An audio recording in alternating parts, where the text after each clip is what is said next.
ایمان کے حوالے سے اس ویڈیو میں ہم بتائیں گے کہ ایمان کیا ہے، ایمان کے کتنے جز ہیں، حضرت موسیٰ علیہ السلام کا کون سا عمل اللہ تعالیٰ کو بہت پسند تھا، کامل ایمان والے کون لوگ ہیں، حدیث مبارکہ میں کامل مومن کی کیا نشانی بتائی گئی ہے اور ایمان کس کیفیت کا نام ہے۔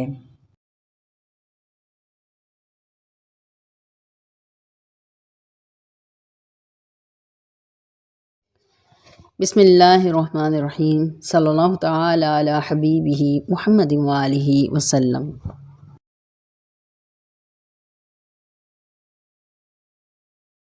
آخری آسمانی کتاب قرآن مجید میں ارشاد ہوتا ہے، اور عزت و قوت اللہ کے پاس اور رسول اللہ صلی اللہ علیہ وآلہ وسلم کے پاس اور مومنوں کے پاس ہے، اور منافقین کے پاس نہیں، اور وہ نہیں جانتے۔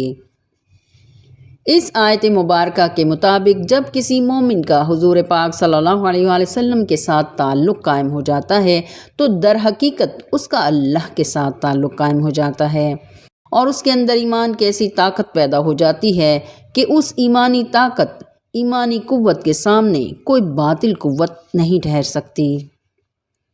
حدیث نبوی صلی اللہ علیہ وآلہ وسلم ہے، ایمان خوف اور امید کی درمیانی کیفیت ہے۔ قرآن مجید میں اللہ تعالیٰ ارشاد فرماتا ہے، اور بے شک اللہ ایمان والوں کے ساتھ ہے۔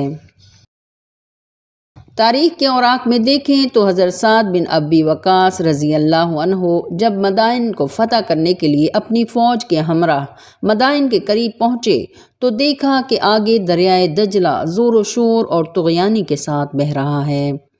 دریا کے اس پار ایرانی فوج خوش تھی کہ اب مسلمان ادھر نہ آ سکیں گے۔ مدائن کا حاکم اس وقت یزدگرد تھا۔ حضرت سعد بن ابی وقاص رضی اللہ عنہ نے ارد گرد کا جائزہ لیا اور پھر پورے یقین اور مستحکم لہجے میں اپنی فوج سے فرمایا، کون ہے جو میرے ساتھ آتا ہے، اور یہ کہہ کر اپنے گھوڑے سمیت دریا میں داخل ہو گئے۔ کچھ ہی دیر میں باقی فوج بھی اپنے سپہ سالار کے پیچھے دریا میں اتر گئی۔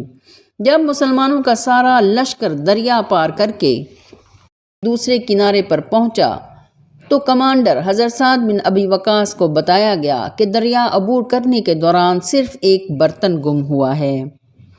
ایرانیوں نے جب یہ دیکھا کہ مسلمان اتنی طغیانی میں بھی دریا عبور کر کے آئے ہیں، اور جب فوج بالکل کنارے کے قریب آ گئی تو ان کو خیال ہوا کہ یہ آدمی نہیں جن ہیں۔ تاریخ طبری میں لکھا ہے کہ وہ دیو آ گئے کہتے ہوئے ڈر کر میدان چھوڑ کر بھاگ گئے، اور یوں مدائن فتح ہو گیا۔ ڈاکٹر علامہ محمد اقبال رحمۃ اللہ علیہ نے اپنے اشعار میں اسے یوں بیان کیا ہے، دشت و دشت دریا بھی نہ چھوڑے ہم نے، بحر ظلمات میں دوڑا دیے گھوڑے ہم نے۔ اللہ کے رسول صلی اللہ علیہ وآلہ وسلم نے فرمایا، جب تک بندے کا قلب درست نہ ہو اس کا ایمان مکمل نہیں ہوتا، اور جب تک اس کی زبان درست نہ ہو اس کا قلب درست نہیں ہوتا۔ قرآن مجید میں ہمیں جگہ جگہ ایمان اور ایمان والوں کا تذکرہ ملتا ہے۔ ایمان کا اردو ترجمہ یقین ہے۔ ایک اور جگہ ارشاد ہوا، اے لوگو تمہارے پاس نصیحت ہے، قرآن تمہارے رب کی جانب سے، اور شفا ہے جو بیماری سینوں میں ہے، اور ہدایت ہے اور رحمت ہے ایمان والوں کے لیے۔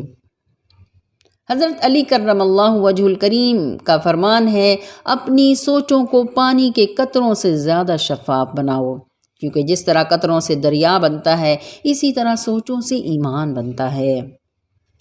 حضور پاک صلی اللہ علیہ وآلہ وسلم ایمان کے حوالے سے فرماتے ہیں کہ ایمان یہ نہیں ہے کہ کسی کی مشابہت اختیار کی جائے یا اس جیسا بننے کی تمنا کی جائے، بلکہ ایمان وہ یقین ہے جو دل میں پیدا ہو اور اس کے مطابق عمل کیا جائے۔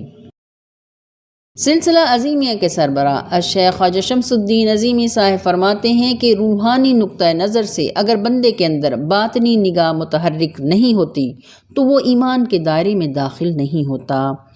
ایمان کے دائرے میں داخل ہونے کا مطلب یہ ہے کہ بندے کے اندر مشاہداتی نظر متحرک ہو جائے، اور یہ نظر رکھنے والا مومن کہلاتا ہے، یعنی ایمان کے دائرے میں داخل ہونے والے بندے کے اندر سے تخریب اور شیطنت نکل جاتی ہے۔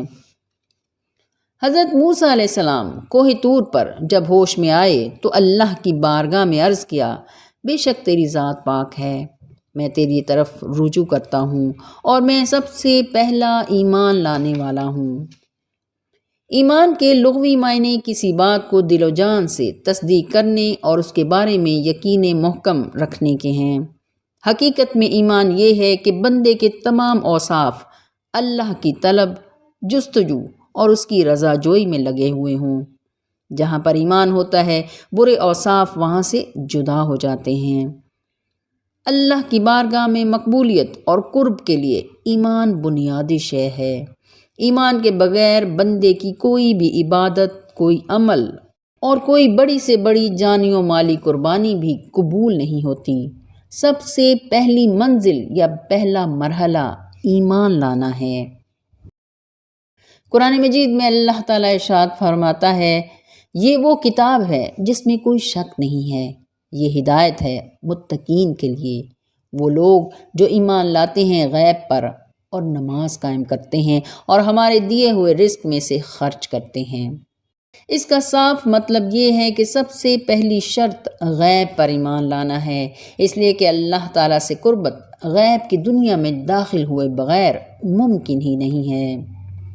غیب کے عالم میں داخل ہونا یا مکان و زمان سے ماورا کسی چیز یا شے کو دیکھنا اس وقت ممکن ہے جب بندہ زمان و مکان سے آزاد ہونے کے طریقے سے واقف ہو۔ حضرت عمر فاروق رضی اللہ عنہ کے دور حکومت میں حاکم ایران نے خلیفہ دوئم کو اطلاع بھیجی کہ اہل فارس باغی ہو گئے ہیں، کوئی بندوبست کیا جائے۔ خلیفہ دوئم کے حکم پر حضرت سلمان فارسی رضی اللہ عنہ بغاوت کو چلنے کے لیے تنے تنہا روانہ ہوئے۔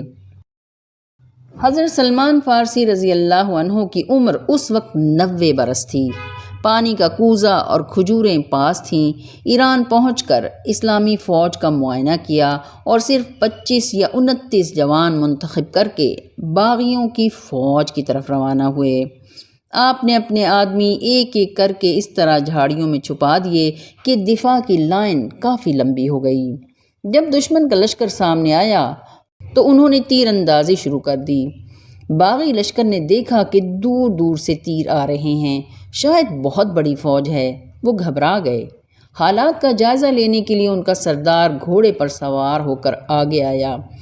جب وہ حضرت سلمان فارسی رضی اللہ عنہ کے قریب پہنچا تو آپ نے سامنے آ کر سردار کے گھوڑے کی اگلی ٹانگوں سے پکڑ کر اسے اوپر اٹھا دیا اور پھر زمین پر اٹھا مارا۔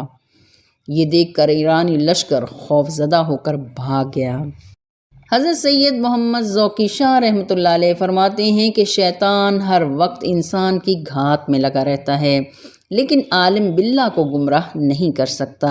عالم باللہ وہ ہے جو اللہ کی معرفت رکھتا ہے، اللہ کی پہچان رکھتا ہے، اور عالم بامر اللہ وہ ہے جو اللہ کے احکام کا علم رکھتا ہے۔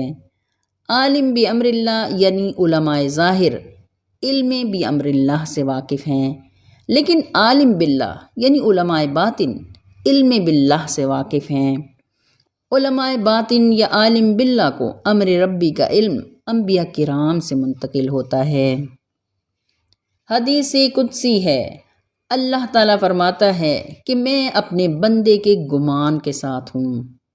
سید ذوقی محمد شاہ رحمۃ اللہ علیہ فرماتے ہیں کہ اللہ تعالیٰ نے یہ فرما کر اپنے آپ کو بندے کے حوالے کر دیا ہے، یعنی بندہ جس قسم کا گمان مجھ پر رکھتا ہے اس کے ساتھ میں اسی طرح کا برتاؤ کرتا ہوں، لہٰذا جو چاہو اللہ سے منوا لو۔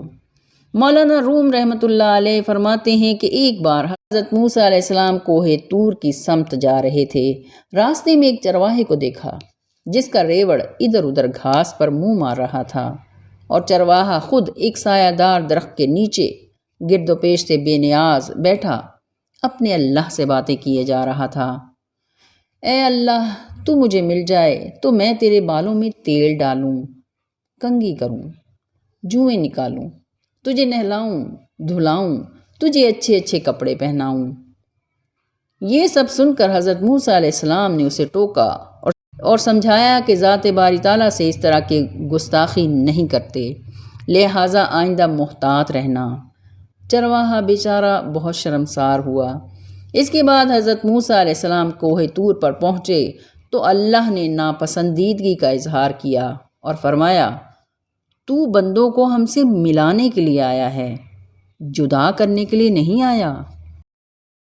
کتاب تذکرہ غوثیہ میں حضرت سید غوث علی شاہ رحمۃ اللہ علیہ فرماتے ہیں کہ ایک روز حضرت موسیٰ علیہ السلام نے اللہ تعالیٰ سے عرض کیا کہ آپ کی بارگاہ میں میرا کون سا عمل پسندیدہ ہے تاکہ میں اس کو زیادہ کروں۔